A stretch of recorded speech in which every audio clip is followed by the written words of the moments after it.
இந்த அடிப்படை தத்துவத்தை தெரிஞ்சுக்கிட்டா மட்டும் உங்கள் வாழ்க்கை சிறப்பாக இருக்கும். ரெண்டாவது, எந்த இடத்துலையும் நீங்கள் இனி ஏமாற மாட்டீங்க. இன்னைக்கு நடந்த மிகப்பெரிய அற்புதம்.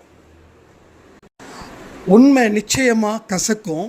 அதை ஏற்றுக்க மனதில்லாதவங்க வாழ்க்கையில் தொடர்ந்து போராடி தோற்று தோற்று தோற்று அவமானத்தாலேயே இந்த உலகத்தை விட்டு போகிற அளவில் இருக்காங்க. நீங்கள் அந்த இடத்துக்கு போகக்கூடாது. நீங்கள் முழு தகுதியும் வாய்ந்தவர்கள். நல்லா புரிஞ்சுக்கோங்க, நீங்கள் முழு தகுதியும் வாய்ந்தவர்கள். உங்களுக்கு 4 விதமான ஆசீர்வாதம் ரொம்ப ரொம்ப சிறப்பாக இருக்குது. ஆனால் இதில் இல்லாதது தான் உங்களோட பிரச்சனையே. ஆசீர்வாதம் இருக்குது, ஆனால் முக்கியமான ஒரு விஷயம், அதை நீங்கள் ஏற்றுக்க மனதில்லாமல் இருக்கிறதால உங்கள் வாழ்க்கையில் எந்த இடத்துலையும் சந்தோஷம், நிம்மதி, வெற்றி இல்லை. இந்த சந்தோஷமும் நிம்மதியும் வெற்றியும் வேண்டும் என்றால் இந்த 4 ஆசீர்வாதம் இருந்தால் மட்டும் பத்தாது. ப்ளஸ் இந்த ஒரு விஷயமும் உங்களுக்கு இருக்கணும். இருந்தால் உங்கள் வாழ்க்கை மென்மேலும் உயரும்.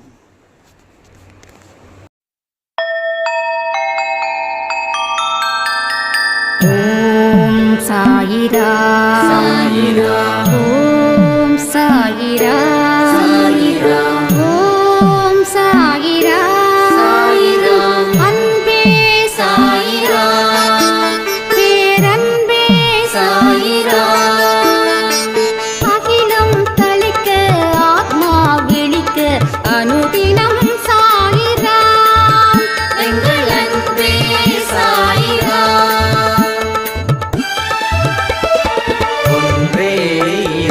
ஒன்றே பூமிக்கென்றும் சாயிரா, சரணம் சாயிரா, நன்றே செய்து வாழ்வோம், நாம் ஒன்றே செய்து வாழ்வோம், அன்பே சாயிரா.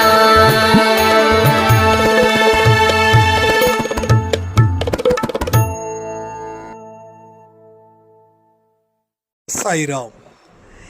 என் உயிரின் உயிரானவர்களே, இன்றைக்கி மதியானம் கொடுத்த பதிவு நிறைய பேர் கேட்டிருப்பீங்கன்னு நான் நினைக்கிறேன். ஸோ வாழ்க்கையில் வெல்வதற்கு கடவுளுடைய பலமும் கடவுளுடைய துணையும் இருந்தால் மட்டும்தான் இங்கே ஒரு வெற்றியை நம்மால் பெற முடியும் அப்படின்றதில் ரொம்ப தெளிவாகவே நம்ம சொல்லியிருந்தோம். நம்ம வாழக்கூடிய வாழ்க்கையில் நல்லவங்களோட ஆசீர்வாதமோ கடவுளுடைய ஆசீர்வாதமோ இந்த பிரபஞ்சத்தோட ஆசீர்வாதமோ இந்த இயற்கையின் ஆசீர்வாதமோ இந்த 4 விதமான ஆசீர்வாதம் உங்களுக்கு இருந்துருச்சுன்னா உங்களுடைய ஒவ்வொரு ஜென்மங்களும் வாழ்க்கையில் சந்தோஷத்தையும் மகிழ்ச்சியையும் நிம்மதியையும் வெற்றியையும் கொடுக்கும்.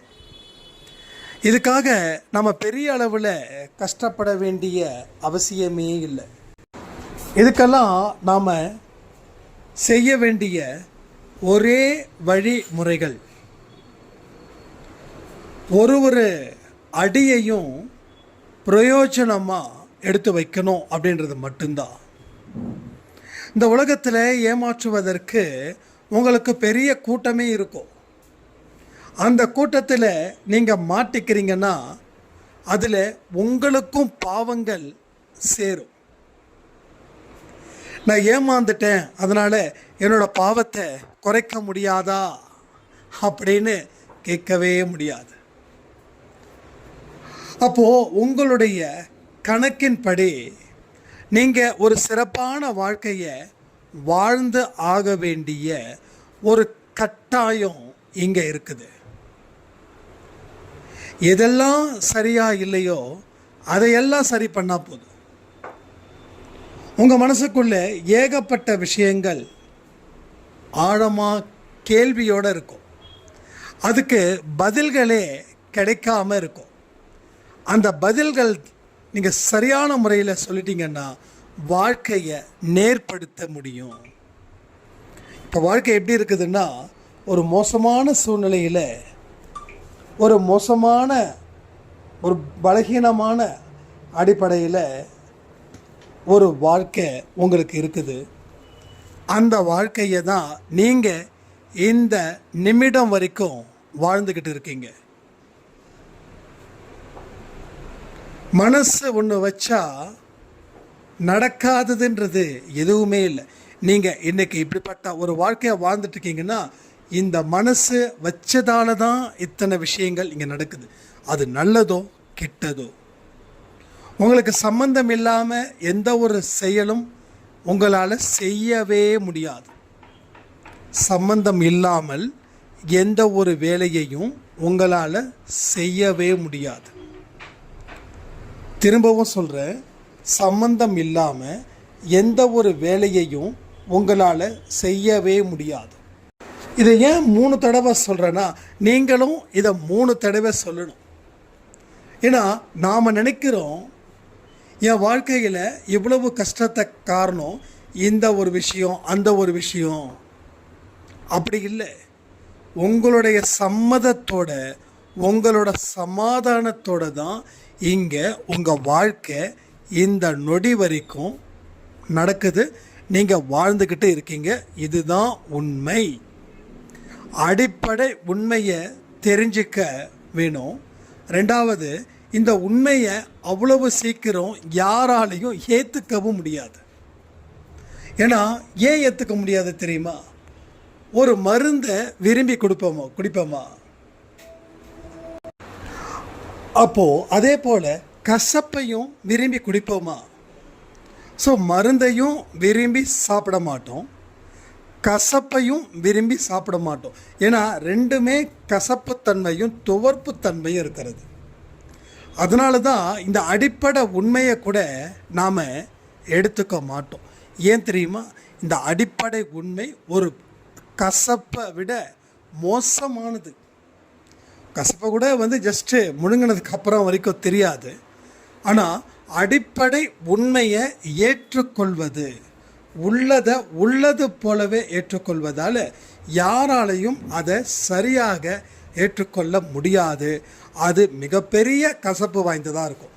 அதனால தான் நம்மளை பற்றி சிந்திக்கும்போது உண்மையான விஷயத்தை சிந்திக்காமல் நமக்கு சுகம் தரக்கூடிய அளவில் தான் நம்ம சிந்திப்போம். உன் வாழ்க்கையில் பிரச்சனைகள் அதிகமாக இருக்குதுன்னா அதுக்கு காரணம் உன்னுடைய செயல் இல்லை, இது அவனுடைய செயலாக இருக்கும், இல்லை அவரோட செயலாக இருக்கும் அப்படின்றது போல. அப்போது இப்படி சொல்லும்போது என்ன ஆகுதுன்னா நமக்கு கசப்பு இல்லை.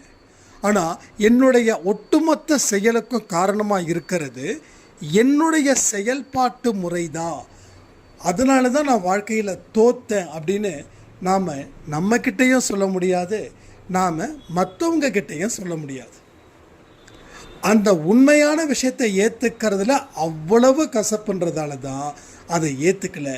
அதை ஏற்றுக்காத வரைக்கும் வாழ்க்கையில் எந்த பயனும் எந்த பலனும் இல்லை. ஸோ பயனும் இல்லை பலனும் இல்லை. பயன் இல்லாத பலன் இல்லாத வாழ்க்கை வாழ்ந்தால் என்ன ஆகும்? பலகீனமான வாழ்க்கையை தான் வாழ்ந்துட்டுருப்போம்.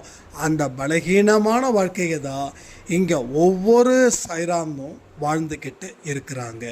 நம்ம கடவுள் பலமானவர், நீங்களும் பலமானவருங்க. உங்களுக்கு தேவைப்பட்ட ஆசீர்வாதங்கள் இருக்குது. ஆனால் இருந்தும் அது பயன் அளிக்கலை அப்படின்னா மருந்து நல்லது தான், அந்த மருந்து பயன் அளிக்கணும். ஆனால் உங்களோட உணவு முறையும் உங்கள் வாழ்க்கை முறையும் சரியில்லைன்ற ஒரே காரணத்துக்காக அந்த மருந்து எந்த காரணத்தை கொண்டும் உங்கள் உடம்புக்கு ஏற்றுக்கலை, இல்லை பயன்படலை. இதுதான் ரீசன். இதை நல்லா புரிஞ்சுக்கிறீங்களா? இதை நல்லா புரிஞ்சுக்கோங்க. புரிஞ்சிக்க தான் உங்கள் வாழ்க்கையில் நீங்கள் பெற வேண்டியது என்னன்னே தெரியும். இங்கே நிறைய பேருக்கு என்ன பெற போகிறேன்னு தெரியல. இவ்வளவு இழந்தோமே, இதோடு நிறுத்தியாச்சு. ஆனால் எதை பெறணும், எதை பெறுவோம் அப்படின்ற ஒரு விஷயம் கூட இங்கே எந்த ஒரு மனுஷனுக்கும் இல்லவே இல்லை. இதனால தான் இவ்வளவு குழப்பம், இவ்வளவு தடுமாற்றம், இவ்வளவு மன பாரமும் இங்கே அதிகரிச்சுக்கிட்டே இருக்குது. சரி, இதுக்கு என்ன வழி? ஒரே ஒரு வழி, ஏற்றுக்கொள். எது நடந்தாலும் ஏற்றுக்கொள். எது நடந்தாலும் ஏற்றுக்கோ. எதையுமே பிடிச்சி வைக்கணும்னு முயற்சி பண்ணாதீங்க. நீங்கள் எதை பிடிச்சி வைக்கிறீங்களோ அது உங்களுக்கு ஆபத்தில் இருக்கும். பொண்ணாக இருக்கட்டும், பொருளாக இருக்கட்டும், புகழாக இருக்கட்டும், உறவாக இருக்கட்டும், எதுவாக கூட இருக்கட்டும், அதை பிடிச்சி வைக்க எந்த முயற்சியும் செய்யாதீங்க. அதை பாட்டுக்கு விடுங்க. அதுதான் உங்களுக்கு ரொம்ப நல்லது. அப்படி இருக்கும்போது தான் உங்கள் வாழ்க்கையில் ஒரு பலமான காலம் நமக்கு இருக்குது. அது நமக்கு கிடைக்கும். அதை சரி செய்வதற்கு உண்டான அத்தனை வழிமுறைகளும் நமக்கு தெரிய வரும் அப்படின்ற ஒரு விஷயமும் உங்கள் வாழ்க்கையில் அடுத்தடுத்த கட்டத்தில் நடக்கும். அப்போது இதை தான் நம்ம பேஸ் பண்ணி நம்ம வாழ்க்கை பாதையை ஆரம்பிக்கணும். ஏன்னா இது வரைக்கும் நம்ம வாழ்க்கையில் பாதையை உருவாக்கவே இல்லை. உனக்குன்னு ஒரு பார்வை இருக்குது, அந்த பார்வையில் நீ செல். இது சாய்பாவோட வார்த்தை. உன்னுடைய பாதையில் நீ செல். பிறரோட பாதை உன்னோட பாதை ஆகாது. பிறரோட பயணம் உன்னுடைய பயணம் ஆகாது. பிறரோட சந்தோஷம் உன் சந்தோஷம் இல்லை. பிறரோட கஷ்டம் உன் கஷ்டமும் இல்லை. உன்னோட பசி நீ சாப்பிட்டாதான் தீரும். உன்னுடைய வலியை நீ தீத்தாதான் அந்த வலி தீரும். இல்லைன்னா அது சும்மா. ஆனால் நாம் என்ன பண்ணுறோம்? நம்ம வழியில் போகிறோமா? இல்லை. அடுத்தவங்க எந்த வழியில் போகிறாங்க, அவங்க அந்த வழியில் போகிறதால தானே வாழ்க்கையில் ஜெயிக்கிறாங்க. அந்த மாதிரி தான் நாம் ஃபாலோ பண்ணிக்கிட்டே இருக்கிறோம் ஒரு மனுஷனையும். ஒரு ரீசண்டாக ஒரு சாய்ராம், அவர் சவுதியில் இருக்கார்.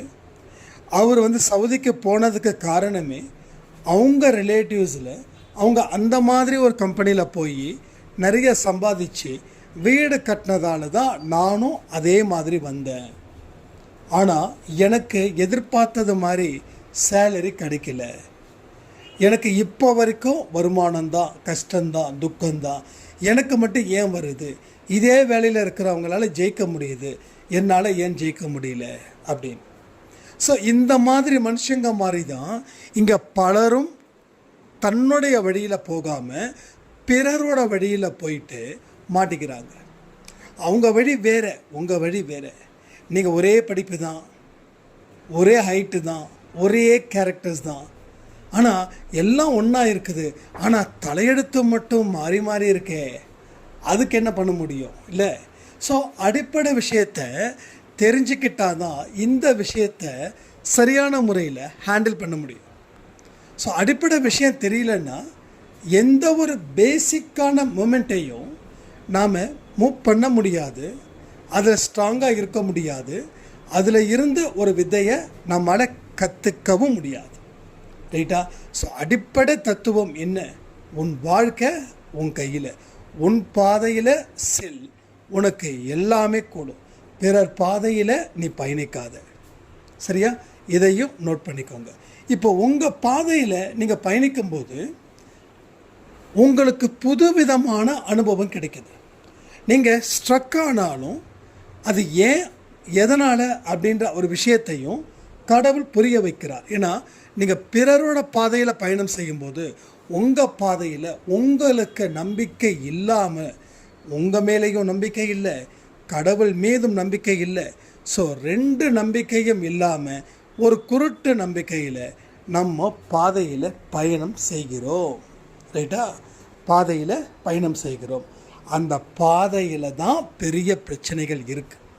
அப்போ உங்கள் பாதையில் பயணம் செய்யும்போது உங்களுக்கு ப்ராப்ளம்ஸ் வந்தாலும் அந்த ப்ராப்ளத்துக்கு ஏற்ற சொல்யூஷனும் உங்களுக்கு சேரும். ஒரே ஸ்டெப்பு, ஒரே முயற்சி, ஹிமாலய வெற்றி. அதை நோக்கி தான் நம்ம பயணம் செய்யணும்.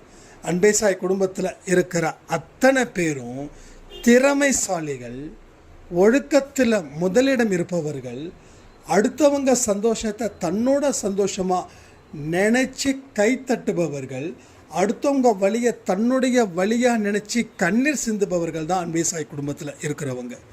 இது மிகப்பெரிய எக்ஸ்ட்ரா குவாலிஃபிகேஷன், மறக்கக்கூடாது.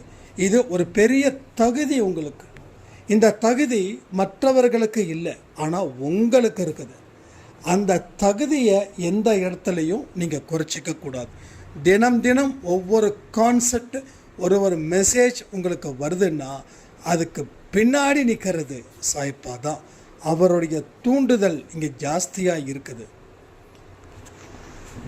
நீ வாழ்க்கையில் வாழணும், நீ கேட்டதை எல்லாம் நான் கொடுக்கணும்.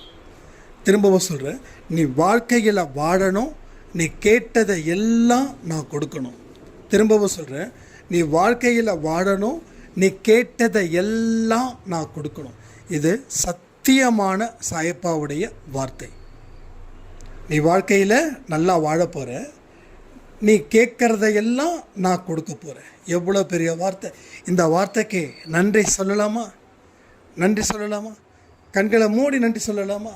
எஸ், சொல்லுங்கள். ஏன்னா இது உங்களுக்கு மட்டும் கிடைச்ச ஒரு பாக்கியமான வார்த்தை. ஸோ வார்த்தைகள் தான் இங்கே பவரை தவிர பொருள்கள் பவர் இல்லை.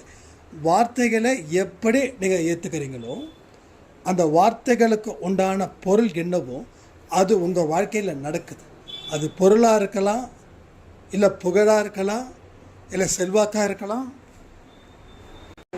உறவுகளாக இருக்கலாம், எதுவாக வேணாலும் இருக்கலாம். அப்போது அந்த வார்த்தைக்கு நன்றி சொல்லினீங்கன்னா அந்த வார்த்தைக்கு இருக்கக்கூடிய அந்த பொருளும் அது உங்கள் கைக்கு ஆட்டோமேட்டிக்காக கிடைக்கும். So this is a fact. Okay, உண்மை.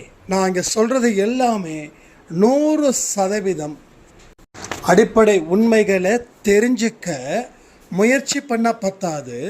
முடிஞ்ச அளவுக்கு எவ்வளவோ தெரிஞ்சு வச்சுருக்கோமோ அந்த அளவுக்கு தெரிஞ்சு வச்சுக்கிட்டு அதற்கு பின் வாழ்க்கையை ஆரம்பித்து பாருங்கள். அப்போ தான் என்னோடய பலம் என்ன, என்னோடய பலகீனம் என்ன, என்னோடய பலத்தை அதிகரிக்க நான் என்ன செய்யணும், என்னோடய பலகீனத்தை குறைக்க நான் என்ன செய்யணும், என்னோடய வேண்டுதல் என்ன, என்னோடய தேவை என்ன, என்னோடய பயணம் எப்படிப்பட்டது, என்னுடைய வாழ்க்கை எப்படிப்பட்டது, என் கூட இருக்கிறவங்களால என் வாழ்க்கை சுகமாக இருக்கா இல்லை சோதனையாக இருக்கா, அதுக்கு சோதனையாக இருந்தால் நான் என்ன செய்ய முடியும். இத்தனை கேள்விகளை உங்கள் மனசில் கேள்விகள் மேலே கேள்விகள் இருக்குது. இங்கே இல்லைன்னு சொல்ல மாட்டேன், நீங்களும் சொல்லவும் கூடாது. ஏன் தெரியுமா? உங்கள் மனசில் அந்த கேள்விகள் வந்து போகுது. அது உங்களால் கவனிக்கப்படாமல் இருக்கிறதால ஆன்சர் பண்ண முடியல. இப்போ யாராவது உங்கள் பேர் என்னன்னு கேட்டால் உங்கள் பேரை சொல்லுவீங்க தானே. இப்போ யாராவது உங்கள் பேரை கேட்குறாங்க, நீங்கள் கவனித்தாதான் அவங்க என்ன கேட்குறாங்கன்னு தெரியும். நீங்கள் கவனிக்கலை அப்படின்னா உங்களை உலுக்கி தான் கேட்பாங்க. எப்பா உன் பேர் என்னன்னு தானேப்பா கேட்குறேன், அதுக்கு என்னப்பா பதில் சொல்ல இவ்வளோ தூரம் தயங்குறேன்னு. இப்போ சத்தம் வந்தாலும் கவனம் இல்லை. அதே போல தான் 1008 இல்லை, 1,08 இல்லை, கோடி இல்லை, மில்லியனுக்கு மில்லியன் கொஸ்டின்ஸ் உங்கள் மைண்டில் அடைப்பட்டுக்கிட்டு இருக்குது. பதில்கள் தெரியாமல் தவிச்சுக்கிட்டு இருக்குது. பதில்கள் தெரியாமல் தவிச்சுக்கிட்டு இருக்குது. அந்த தவிப்பை நீங்கள் போக்கிட்டீங்கன்னா நீங்கள் தவிக்காத ஒரு வாழ்க்கையை கடவுள் உங்களுக்கு கொடுப்பாரு. அப்போ தான் தெரியும் சாயப்பாவோட பலம், சாயப்பா நம்ம மேலே வச்சிருக்கக்கூடிய பாசம், நம்ம மேலே வச்சிருக்கக்கூடிய அக்கறை, இது எல்லாமே அப்போ தான் தெரியும். அது வரைக்கும் தெரியாது. நான் சொல்கிறதையெல்லாம் நமக்கு நடந்தால் பரவாயில்ல அப்படின்னு 2ஆம் பட்சமாக நினைக்க தோணுமே தவிர, பட் இதில் இருந்து கற்றுக்கக்கூடிய விஷயங்கள் என்னன்றது உள்ளே இறங்கினவனுக்கு தானே தெரியும். உள்ளே இறங்கி பாருங்கள், உங்கள் வாழ்க்கையில் அற்புதங்களும் அதிசயங்களும் தொடர்ந்து நடந்துக்கிட்டே இருக்கும். அதில் எந்த மாற்றமும் இல்லை. அதே போல் 1ஆம் தேதி அன்னைக்கு சாப்பாடு நேற்று கொடுத்தீங்க, 50 பேர், உண்மையிலே சொல்கிறேன், ரொம்ப ரொம்ப பெரிய அளவில் ரீச் ஆகிருக்குது நேற்று. அதே போல் இன்றைக்கி கொடுத்துருக்கீங்க. நான் கொஞ்சம் அவுட் ஆஃப் ஸ்டேஷனில் இருக்கிறதால சரி கவனிக்க முடியல. நான் போயிட்டு ஸ்டேட்டஸ் டெஃபினட்டாக நிச்சயமாக வைக்கிறேன். ஸோ 1ஆம் இருந்து 10ஆம் 100% நாம் கொடுக்கணும். சாப்பாடு டொனேட் பண்ணுங்கள்.